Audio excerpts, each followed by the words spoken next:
Indonesia, negeri dengan ribuan pulau, ribuan cerita, dan jutaan manusia yang hidup dengan cara masing-masing. Namun, di balik hiruk-pikuk kehidupan, ada kisah-kisah gelap yang tak pernah hilang. Kisah yang menghantui ingatan, bahkan puluhan tahun setelahnya. Malam ini, kita akan menyusuri kembali salah satu kisah paling kelam dalam sejarah kriminal tanah air. Kisah tentang seorang pria sederhana yang namanya tiba-tiba dikenal seantero negeri, bukan karena prestasi, bukan karena karya, melainkan karena tindakannya yang membuat dunia bergidik. Namanya Sumanto, seorang pria dari sebuah desa kecil di Purbalingga, Jawa Tengah. Namanya mencuat ke media sosial tahun 2003 saat polisi menemukan fakta mengerikan. Ia menggali makam, mencuri jenazah, lalu memakannya. Kisah ini bukan sekadar tentang kejahatan. Ini adalah cerita tentang kesepian, kegilaan, keyakinan yang salah arah, dan juga tentang bagaimana masyarakat memandang seorang manusia yang telah keluar jauh dari jalur kehidupan normal. Apakah ia benar-benar seorang monster yang lahir dari kegelapan? Ataukah ia hanyalah korban keadaan yang hidupnya terjebak dalam nasib buruk dan kesalahan besar? Mari kita telusuri satu persatu jejak langkah Sumanto. Tahun 2003, sebuah desa kecil di Purbalingga, Jawa Tengah. Malam itu begitu hening, bulan separuh menggantung pucat di langit. Angin berhembus pelan membawa dingin menusuk kulit. Suara jangkrik terdengar berulang, seperti irama yang tak pernah berhenti. Di ujung desa berdiri sebuah pemakaman sederhana. Nisan-nisan kayu, sebagian sudah lapuk, sebagian lagi miring. Bau tanah basah masih terasa dari hujan tadi sore. Semua tampak biasa, kecuali satu hal. Ada bayangan samar berjalan pelan. Tangannya membawa sekop, langkahnya mantap. Bayangan itu berhenti di depan salah satu makam baru. Ia menunduk, berbisik pelan, seolah minta izin. Lalu, sekop menancap tanah. Suara sekop memecah keheningan. Setiap cangkulannya membuat tanah beterbangan. Nafasnya berat, keringat mengalir di kening meski udara begitu dingin. Ia terus menggali semakin dalam, hingga akhirnya papan kayu peti terlihat. Tanah berhamburan, makam itu terbuka, dan sosok itu yang tak lain adalah Sumanto menyentuh peti kayu. Dengan tangan gemetar, ia membukanya. Di dalamnya, tubuh yang semestinya beristirahat tenang kini menjadi santapan matanya. Dan malam itu, desa kecil itu tanpa ada yang tahu, baru saja menjadi saksi perbuatan yang akan membuat seluruh negeri geger. Keesokan harinya, seorang warga yang hendak berziarah tertegun. Tanah di salah satu makam terlihat aneh, gembur, tidak rata, seperti baru saja digali. Panik, ia segera melapor ke aparat desa. Polisi datang. Dengan senter sederhana, mereka menyorot tanah itu. Sinar lampu memperlihatkan sesuatu yang mengejutkan. Peti sudah terbuka, kayu tercerai dan tubuh di dalamnya hilang. Warga berkerumun, sebagian berbisik, sebagian lagi menangis ketakutan. Siapa yang tega melakukan ini? Apa tujuannya? Makam bukan lagi tempat suci yang tenang. Malam itu berubah menjadi awal dari misteri besar.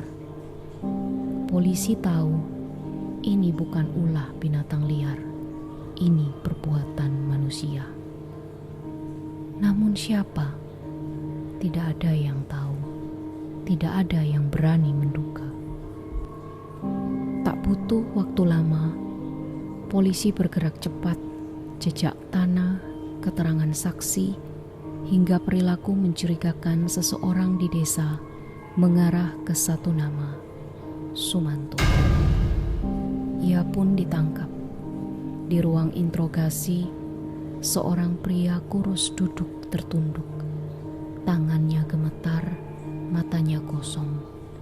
Ketika polisi menekan dengan pertanyaan demi pertanyaan, akhirnya ia pun mengaku. Dengan suara datar, ia berkata bahwa ia memang membongkar makam. Ia mengambil jenazah, membawa pulang, lalu memakannya. Alasan yang ia berikan terdengar ganjil.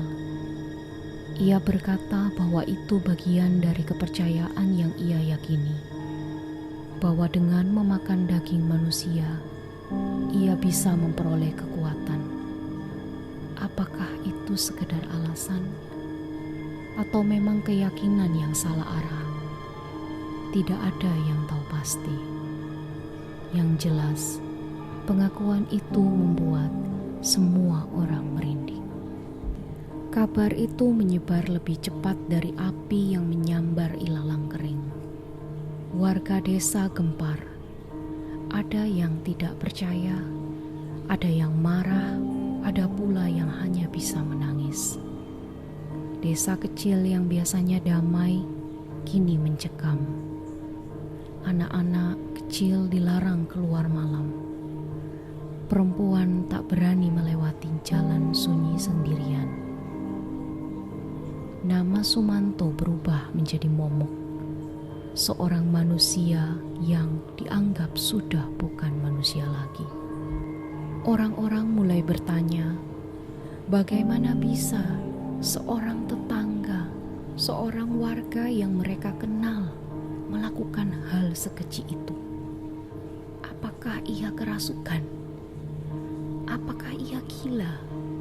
Ataukah ia memang haus darah? Semua orang sibuk menebak. Namun satu hal yang pasti, rasa takut sudah menjalar ke seluruh desa. Kasus ini pun akhirnya sampai ke meja hijau. Ruang sidang sederhana dipenuhi wartawan, polisi, dan warga desa. Semua mata tertuju pada satu sosok, Sumanto. Hakim membacakan dakwaan. Jaksa menjelaskan kronologi yang mengerikan. Suasana tegang, udara seakan berat, dan ketika palu diketukkan, Sumanto resmi divonis bersalah. Ia harus menjalani hukuman. Hidupnya kini berpindah dari desa kecil ke balik jeruji besi. Setelah menjalani masa hukuman, Sumanto dibawa ke sebuah yayasan. Di sana, ia berada di bawah pengawasan ketat. Ia diajari agama, diberi bimbingan, diberi kehidupan yang lebih teratur. Hari-harinya kini berbeda. Dari pria yang dulu mengguncang desa, ia berubah menjadi orang yang lebih banyak diam. Duduk termenung, berjalan pelan, mendengar ceramah, mencoba menjalani hidup yang lebih tenang. Tapi ketenangan itu tidak berlangsung selamanya. Pengasuhnya, sosok yang merawat dan membimbingnya, meninggal. Sumanto kembali sendiri. Dalam hujan deras, ia berdiri di depan makam sang pengasuh. Matanya kosong, wajahnya basah entah karena air hujan atau air mata. Hidupnya kembali terasa hampa. Kesepian yang dulu pernah mengantarnya ke kegelapan, kini menghampiri lagi. Namun dunia sudah berubah. Era media sosial datang. Kisah lama tentang Sumanto kembali mencuat. Kali ini lewat layar ponsel. Orang-orang berkomentar. Ada yang menghina, ada yang mengejek, ada yang sekedar penasaran. Sumanto kini menjadi legenda digital. Dulu ia ditakuti, kini ia menjadi bahan perbincangan. Dari dunia nyata ke dunia maya, namanya tetap hidup. Sumanto, seorang pria dengan masa lalu kelam, kini tinggal legenda. Kisahnya menjadi peringatan bahwa manusia bisa berubah menjadi sesuatu yang tak terbayangkan ketika kesepian, kepercayaan salah arah, dan kegelapan batin bercampur menjadi satu. Apakah ia benar-benar monster? Ataukah ia hanyalah manusia yang tersesat? Tak ada jawaban pasti. Yang tersisa hanyalah cerita yang terus bergema dari desa kecil di Purbalingga hingga ke seluruh